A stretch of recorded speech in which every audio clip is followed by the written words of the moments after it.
ನಮಸ್ಕಾರ ಸ್ನೇಹಿತರೆ, ಪ್ರಗತಿ ಚಾನಲ್ಗೆ ಆತ್ಮೀಯವಾದ ಸ್ವಾಗತ ಸ್ನೇಹಿತರೆ. ಇಂದಿನ ತುಂಗಭದ್ರಾ ಜಲಾಶಯದಲ್ಲಿನ ನೀರಿನ ಮಟ್ಟವನ್ನು ನೋಡಿಕೊಂಡು ಬರೋಣ. ಹಾಗೆ ಒಳಹರಿವು ಹೊರಹರಿವಿನ ಬಗ್ಗೆ ಸಂಪೂರ್ಣವಾದ ಮಾಹಿತಿಯನ್ನು ಇದೊಂದು ವಿಡಿಯೋದಲ್ಲಿ ನೋಡ್ಕೊಂಡು ಬರೋಣ. ವಿಡಿಯೋನ ಸ್ಕಿಪ್ ಮಾಡದೆ ಕೊನೆಯವರೆಗೂ ನೋಡಿ ಸ್ನೇಹಿತರೆ. ಹೊಸದಾಗಿ ಯಾರು ಚಾನಲ್ ನೋಡ್ತಾ ಇದ್ದರೆ ಸಬ್ಸ್ಕ್ರೈಬ್ ಕೂಡ ಆಗಿ. ಇಂದು ತುಂಗಭದ್ರಾ ಜಲಾಶಯದ ನೀರಿನ ಮಟ್ಟವನ್ನು ನೋಡ್ಕೊಂಬರೋದಾದರೆ, ಡ್ಯಾಮ್ನ ಲೆವೆಲ್ ನೋಡೋದಾದರೆ 1628.20 ಫೀಟ್ ಇದೆ.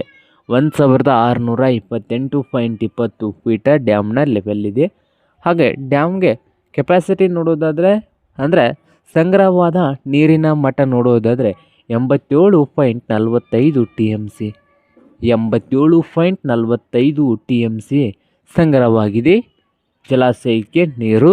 ಹಾಗೆ ಟೋಟಲ್ ಈಲ್ಡ್ ಬಂದು 82.98 TMC 82.98 TMC ಇದೆ. ಒಳಹರಿವಿನ ಬಗ್ಗೆ ನೋಡುವುದಾದರೆ ತುಂಗಭದ್ರಾ ಜಲಾಶಯಕ್ಕೆ ಒಳಹರಿವು 26,834 ಕ್ಯೂಸೆಕ್ಸ್ ನೀರು ಬರ್ತಾ ಇದೆ.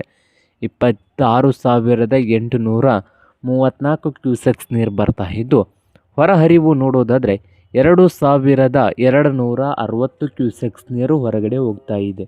2,260 ಕ್ಯೂಸೆಕ್ಸ್ ನೀರು ಮಾತ್ರ ಡ್ಯಾಮ್ನಿಂದ ಹೊರಗಡೆ ಹೋಗ್ತಾ ಇದೆ.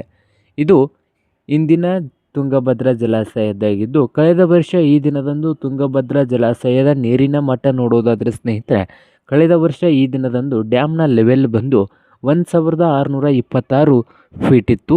ಕಳೆದ ವರ್ಷ ಈ ದಿನದಂದು ಒಳಹರಿವಿನ ನೋಡೋದಾದರೆ 19,600 ಕ್ಯೂಸೆಕ್ಸ್ ನೀರು ಬರ್ತಾಯಿತ್ತು. 19,600 ಕ್ಯೂಸೆಕ್ಸ್ ನೀರು ಡ್ಯಾಮ್ಗೆ ಈ ದಿನದಂದು ಕಳೆದ ವರ್ಷ ಬರ್ತಾಯಿತ್ತು. ಹೊರಹರಿವು ಕಳೆದ ವರ್ಷ ಈ ದಿನದಂದು 19,400 ಕ್ಯೂಸೆಕ್ಸ್ ನೀರು ಹೊರಗಡೆ ಹೋಗ್ತಾಯಿತ್ತು. 19,400 ಕ್ಯೂಸೆಕ್ಸ್ ನೀರು ಕೂಡ ಕಳೆದ ವರ್ಷ ಈ ದಿನದಂದು ಹೊರಗಡೆ ಹೋಗ್ತಾಯಿತ್ತು. ಇದು ಇಂದಿನ ತುಂಗಭದ್ರಾ ಜಲಾಶಯದ ನೀರಿನ ಮಟ್ಟವಾಗಿದೆ ನೋಡಿ ಸ್ನೇಹಿತರೆ.